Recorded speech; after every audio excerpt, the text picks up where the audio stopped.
Como é que descreves esta proposta de plano de paz para a Ucrânia, apresentada pelos americanos? Bem, há duas formas de olhar para ela, não é? Assim, basicamente, que é daqueles balões que se lançam a ver o que é que dá, e outra que é, de facto, algo que já resulta de uma negociação minimamente séria. Sendo que nem os Estados Unidos, nem a Rússia deram indicação de que isto corresponde a alguma coisa, e pelo documento, hoje o Financial Times hoje tem o documento transcrito, percebe-se que é no mínimo um documento de trabalho. E porquê que eu digo isto? Olha, logo no ponto 2 tem uma palavra repetida que é uma gralha. Portanto, porque diz assim, uma comprehensive and comprehensive non-aggression, portanto tem duas vezes repetido, aliás o próprio Financial Times põe SIC, no sentido de dizer, é o que está no papel, que nós tivemos acesso, e depois porque tem aqui muitos pontos, não direi muitos pontos, que não dependem nem dos Estados Unidos, nem da Rússia, nem sequer da Ucrânia, dependem da União Europeia. Porque, por exemplo, a certa altura é dito que a Ucrânia é elegível para ser membro da União Europeia, vai receber a curto prazo acesso preferencial ao mercado europeu e a longo prazo as coisas serão negociadas. Bem, a Rússia e os Estados Unidos ainda não mandam na União Europeia, podem influenciar, podem pressionar, mas ainda não mandam. É evidente, podem ter essa presunção e em parte essa razão, mas não é isso que acontece, ainda. E há pontos que, para meu ver, são equívocos. Por exemplo, ouvi agora aqui o programa que acabou mesmo agora de ser transmitido. O domínio da guerra. O domínio da guerra, a dizer que não pode haver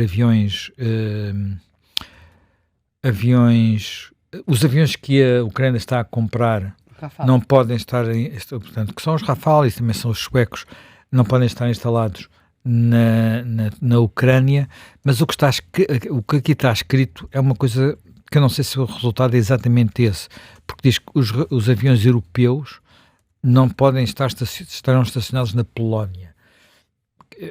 Aviões europeus, quais?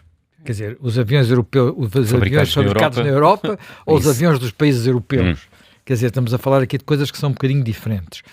Portanto, eu creio que há aqui no mínimo, muita pedra para partir. É claro que este documento é um documento que em muitos aspectos representa uma vitória para a Rússia, mas não uma vitória total. Por exemplo, algumas das coisas que eu ouvi nos últimos 2 dias dizer sobre ele não me parece que estejam aqui traduzidas. Por exemplo, a certa altura dizia-se, foi uma das coisas que eu ontem li, que não poderiam haver aviões diplomáticos europeus, portanto aviões oficiais, a aterrar na Ucrânia, mesmo quando fossem levar um chefe de Estado. Não está cá nada que tenha a ver com isso. Falava-se também de limitações, por exemplo, ao tipo de armamento que a Ucrânia podia ter. O que eu vejo aqui é uma limitação em número de soldados, 600 mil, apesar de tudo, imagino que seria o maior exército europeu, fora, naturalmente, a Rússia. Relativamente a alguns temas, como o tema da adesão à NATO, aqui há 2 pontos, porque se diz que, por um lado, a Ucrânia tem que tornar isso uma regra constitucional, portanto, uma coisa que não se muda de um dia para o outro, e a NATO também tem que colocar uma previsão nos seus estatutos de que não vai incluir a Ucrânia, o que implica um acordo dos 29 países da NATO, todos os membros da NATO. Portanto, também não é algo que se faça, e a NATO concorda em não estacionar tropas na Ucrânia. Portanto, há aqui muitos pontos que são claramente pontos em andamento. Há pontos que eu creio que, relativamente à situação atual, não são vantajosos para a Ucrânia, se quisermos. Portanto, podemos considerar que, no limite, são desvantagens. Por exemplo, um ponto, neste momento, quem ocupa a central nuclear de Zaporizhia são os russos. Aqui está previsto que a energia é a maior central nuclear da Europa, portanto é uma central de produção de eletricidade, não é? Muito importante. O que prevê o acordo é que a energia seja dividida a meias. 50-50. Isso é uma solução salomónica. Outra solução... O que é uma vitória para a Rússia, não é? É uma vitória para a Rússia. Pode ser entendida como em relação à situação atual é uma derrota, em relação à situação passada é uma vitória. Isso. Portanto, é uma solução salomónica, como eu estava a dizer. Há aqui algo que é dito também relativamente... portanto, há uma obrigação da Ucrânia retirar da zona de Donetsk que ainda ocupa, portanto, onde tem havido as maiores batalhas nos últimos tempos, mas também uma obrigação da Rússia de sair das zonas que ocupam e, apesar de tudo, elas são também muito, em termos de área, até porventura são superiores àquelas de que a Ucrânia hoje ocupa. As questões que têm a ver com... Eu também, por exemplo, ouvi dizer que ia se tornar oficial a presença da Igreja Ortodoxa Russa na Ucrânia. Não é isso que aqui está. O que aqui está é que haverá regras, a Ucrânia adotará as regras de liberdade e que o russo seria a língua oficial na Ucrânia. Não é isso que está no acordo. O que está aqui dito é que... Ou no acordo, quer dizer, na proposta, no draft, no que tu quiseres, no rascunho, o que está aqui dito é que haveria... A Ucrânia adotaria as regras europeias para o respeito das minorias linguísticas e religiosas, é algo... As regras da União Europeia, portanto, é algo um bocadinho diferente, digamos assim, e digamos que é algo que nós até acharíamos normal que acontecesse. Portanto, enfim, há aqui pontos que se percebe, depois há pontos que são um bocadinho tontos, não é? Digo eu, tem a ver com as opções russas. Toda a ideologia nazi, atividades nazis serão rejeitadas e proibidas. Olha, podia começar pela própria Rússia, onde isso acontece, não é? Pelo interior da própria Rússia. Os pontos mais complicados, de facto, têm a ver com o reconhecimento de algo que é um reconhecimento de facto da ocupação, neste caso concreto, e imediatamente, não apenas da Crimeia, mas também de Luhansk e Donetsk. Portanto, vamos ver o que é que acontece. Isto pode ser apenas um balão de ensaio, pode ser algo mais sério do que isso. Há outro ponto importante aqui que também me parece que não pode ser desvalorizado.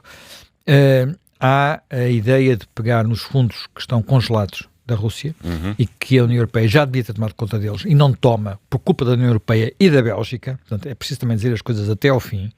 Portanto,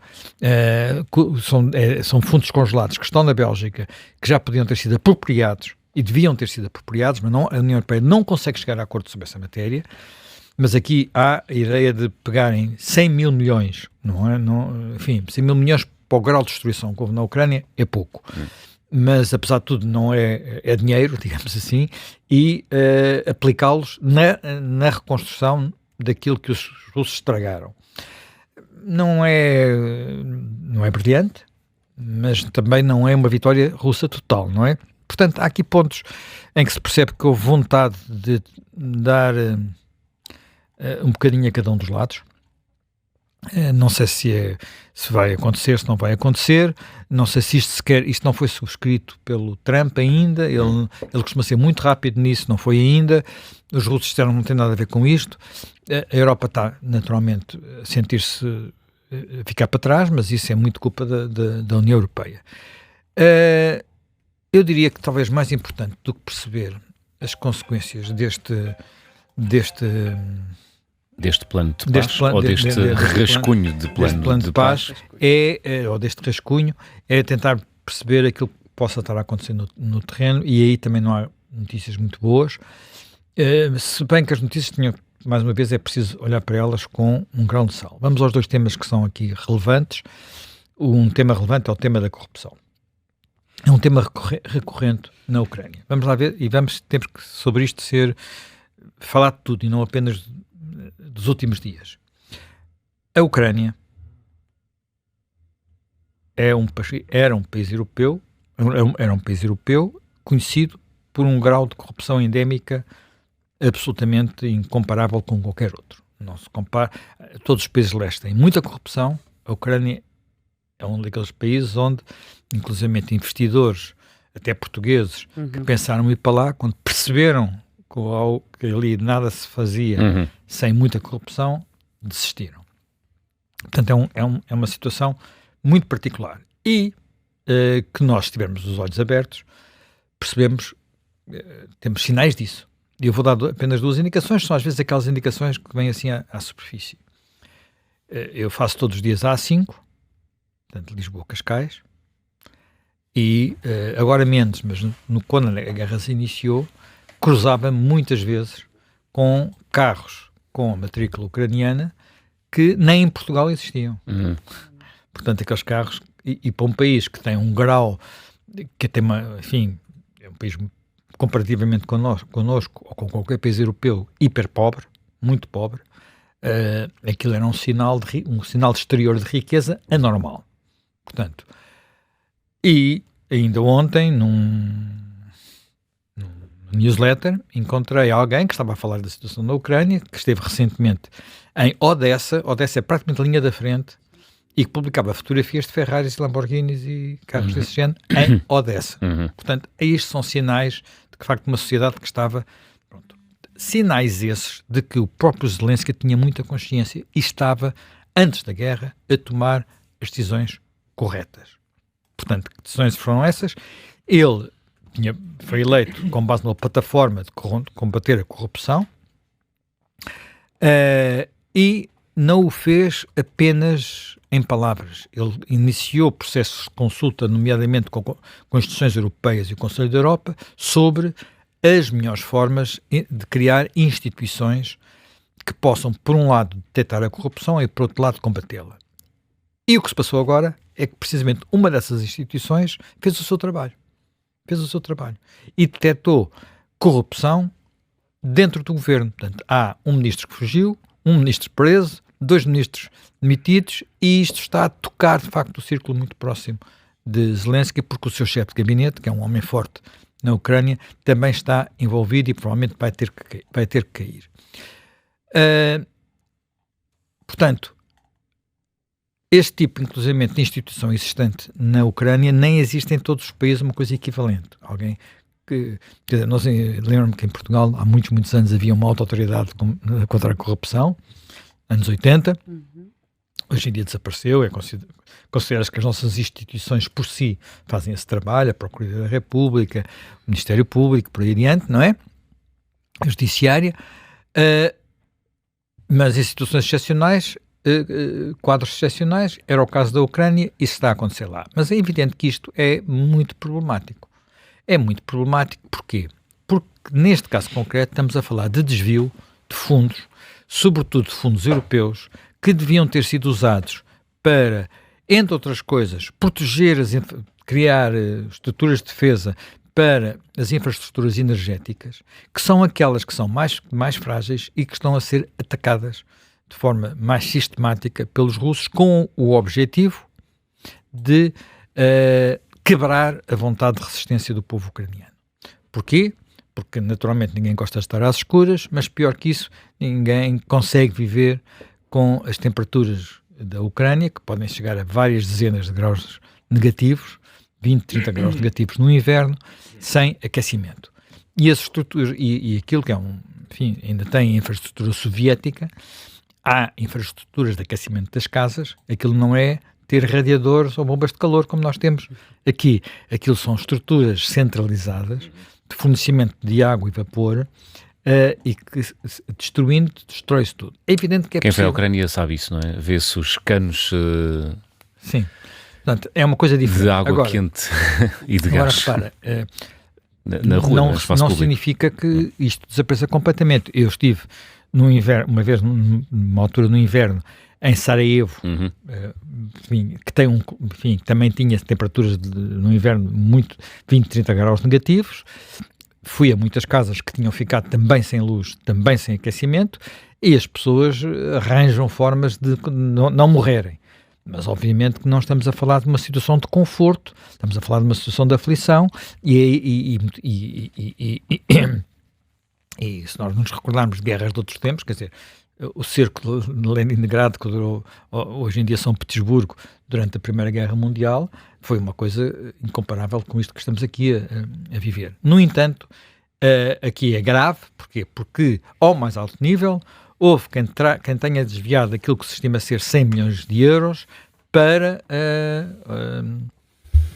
o seu próprio bolso, e as infraestruturas que deviam estar protegidas não estão, porque o dinheiro não foi utilizado onde devia ter sido. Portanto, e isto cria um outro problema, que é uma suspeita por parte das entidades financiadoras, designadamente das entidades europeias, relativamente ao destino do dinheiro que estão a canalizar, e, portanto, saber se vão continuar a fazê-lo da mesma forma. Portanto, este é um problema que afeta claramente Zelensky, que, inclusivamente, do ponto de vista da sua popularidade, está muito por baixo.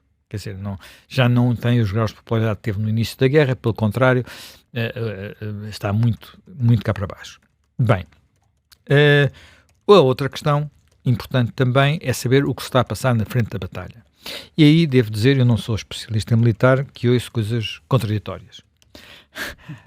Enfim, a gente sabe que temos uns especialistas nas televisões portuguesas que dizem sempre que a Rússia está a ganhar. Que a Rússia está a ganhar e já ganhou, e que não... Sempre ganhou. Ganhou sempre, e que conquistou aquelas cidades que levou ano e meio a conquistar, conquistou num mês, e depois era o mês seguinte, até que finalmente isso aconteceu. E todos esses especialistas já disseram que Kupiansk, tenho sempre ficado a dizer o nome desta cidade, Pokrovsk já caíram. Aquilo que digamos, a informação que existe é que não aconteceu isso ainda, apesar de estarem, Pokrovsk, por exemplo, já está semi-ocupada pelos russos, só que nós estamos perante um tipo de guerra diferente do que é habitual, muito diferente do que é habitual, e aí não se sabe até que ponto é que isso, quer dizer, a verdade é que os russos estão a tentar há imenso tempo, com meios incomensuravelmente superiores, romper as linhas da frente, e não o têm conseguido. Numa altura em que os ucranianos têm dificuldade em manter as linhas da frente como deve ser. Eu vou contar uma coisa que espero que as pessoas não fiquem muito arrepiadas, mas que eu acho importante contar, que é assim, nós estamos perante um tipo de guerra que tem situações do século XXI no que respeita à utilização de drones, portanto, mas condições no terreno muito semelhantes às da Primeira Guerra Mundial. Portanto, neste momento, sobretudo na linha da frente, os drones, há centenas de drones do ar dos dois lados, e não se pode pôr a cabecinha de fora. Fora das trincheiras. Fora das trincheiras. Não se pode pôr a cabecinha de fora. Por exemplo, uma das dificuldades que os russos têm é que têm que avançar a pé, com unidades, às vezes 2 homens, e à espera que não sejam logo abatidos, e a maior parte deles têm sido abatidos, não conseguem levar, não conseguem assegurar as linhas logísticas, portanto, não conseguem continuar a servir essas unidades com munições, alimentos, com tudo, não é?